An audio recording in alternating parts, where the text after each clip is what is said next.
My name is Hamse Daabjeerin. Welcome to our security update, where we talk about the latest security issues in Africa. And these are the stories making the headlines. Somalia government attributes clan conflicts to Al-Shabaab's orchestrations. EU voices deep concern over ongoing conflict in Amhara region of Ethiopia. No respite for Darfur as Sudan talks fail to bring relief.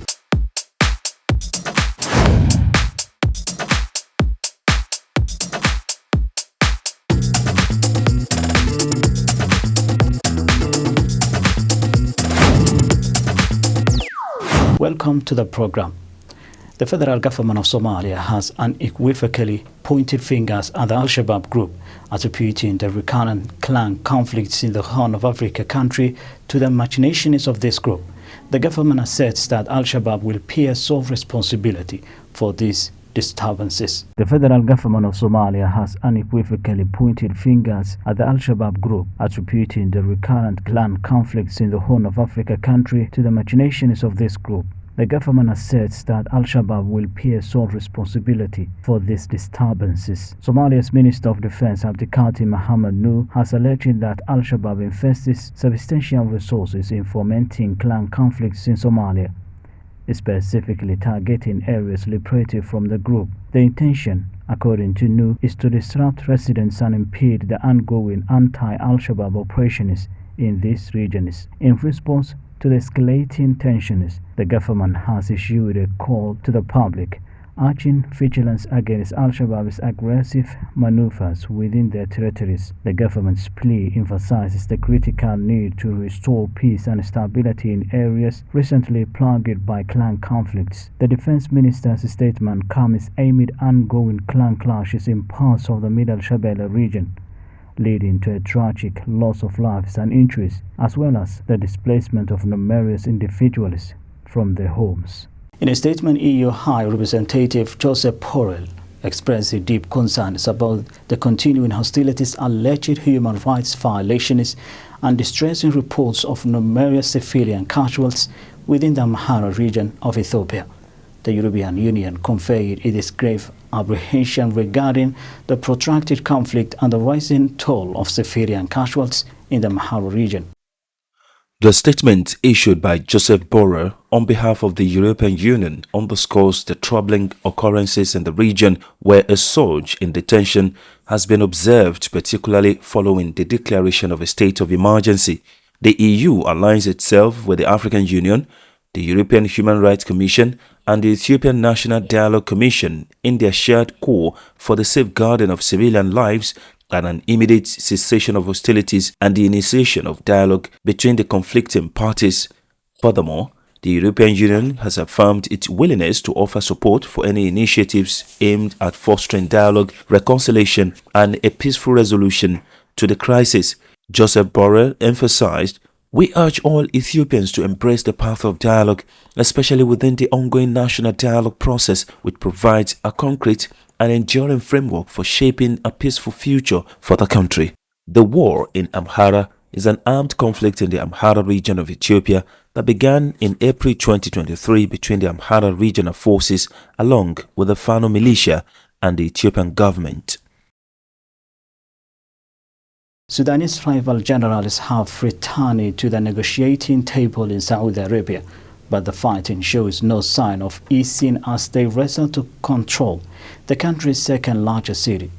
In 6 months, the war of attrition between Army Chief Abdel Fattah al-Burhan and his former deputy Mohammed Hamdan Daglo, who commands the paramilitary Rapid Support Forces, has killed more than 9,000 people and displaced. Despite the carnage, neither side has managed to seize a decisive advantage. In Khartoum, the Air Force has failed to dislodge the RSF that still controls the capital city, while the army holds the country east. Peace talks resumed in the Saudi city of Jeddah, which Riyadh and Washington said Sunday were aimed only at securing a ceasefire deal and the delivery of humanitarian aid. The Saudi Foreign Ministry and the U.S. State Department also added that the talks will not address broader political issues. To break the stalemate at the exact moment negotiation restarted, the RSF claimed it had captured Niala, the South Darfur state capital and the largest city in the massive western region of Darfur, the RSF traditional stronghold. With much of Sudan already fragile infrastructure destroyed in the war, Nyala with an airport, railway and a key highway intersection could be essential for resupplying forces in the area. The paramilitary forces immediately announced the city and its Army Infantry Division had fallen. Moreover, the army responded that the 16th Infantry Division had repelled the attack and inflicted heavy human and material losses on the enemy. According to residents, the RSF fighters have spread out across the city. A resident named Adam said RSF fighters had deployed everywhere and we haven't seen the army since Wednesday. The two forces had held different parts of the city since the war began, and that the RSF takeover was done in stages, said by Ali who live in another district of Nyala. After a month of skirmishes, the latest stage came last week, when the RSF attacked the 16th Division with 300 armored vehicles, an army source told AFP. Previous US and Saudi attempts to mediate in the war yielded only brief truces, and those were systematically violated. It was believed that Borhan and Daglo had up. President Abdulaziz Daabjeerin of Somalia's southwest state, alongside the defense minister of the federal government of Somalia, orchestrated the mobilization of local forces and communities in the Pai region in preparation for the imminent second military offensive. But we will be back after the short break. Making documentaries is one of the most creative, craft and challenging endeavors you can be involved in. It is an effective strategy to inform, persuade, educate, defend the perspective and shed light on various issues, policies and activities. At CBA TV, documentary production is our forte. We capture every TikTok detail of events in highest resolution to tell the story you care about, from politics to human angle, research-based content, educative and informative. We also help you project your story in a dynamic perspective that attracts the world views of the target audience, as there is no better or more powerful way to place the organization's values and achievements than to make an excellent documentary film. No doubt, our strength lies in these ventures, and we pride in many award-winning documentaries which have been earning accolades across Africa and beyond. Let's tell your story. Welcome back again. President Abdulaziz Daabjeerin of Somalia's southwest state, alongside the defense minister of the federal government of Somalia, orchestrated the mobilization of local forces and communities in the Pai region in preparation for the imminent second military offensive. President Abdulaziz Daabjeerin of Somalia's southwest state, alongside the defense minister of the federal government of Somalia, orchestrated the mobilization of local forces and communities in the Pai region in preparation for the imminent second military offensive. Their visit to areas within the Dinsor district facilitated meetings with national and regional forces, marking a collaborative effort in the lead up to the forthcoming operations. Initial reports say these high-ranking officials are actively engaging with local clans, urging them to contribute volunteer fighters, thereby posting the forces for the second phase of the operations. The federal government has outlined the scope of the upcoming offensive, which will encompass southwest state regions such as Pai, Pakol, and Lower Shabelle, and subsequently extend southwards to the Jubaland regions of Middle and Lower Juba, as well as Geda regions. President Hassan Sheikh Mohamud has been overseeing operations in central regions from his operational base in Dusamareb for the past months, emphasizing the sustained commitment to the operation until it is ultimate success. The UN Security Council adopted a resolution to renew the mandate of the UN Assistance Mission in Somalia for a year till October 31st, 2024. Resolution 2705, which was adopted unanimously by the 15-member council, requested UNSAM to continue to maintain and strengthen its presence across Somalia. The UN Security Council adopted a resolution to renew the mandate of the UN Assistance Mission in Somalia for a year till October 31st, 2024. Resolution 2705, which was adopted unanimously by the 15-member council, requested UNSAM to continue to maintain and strengthen its presence across Somalia.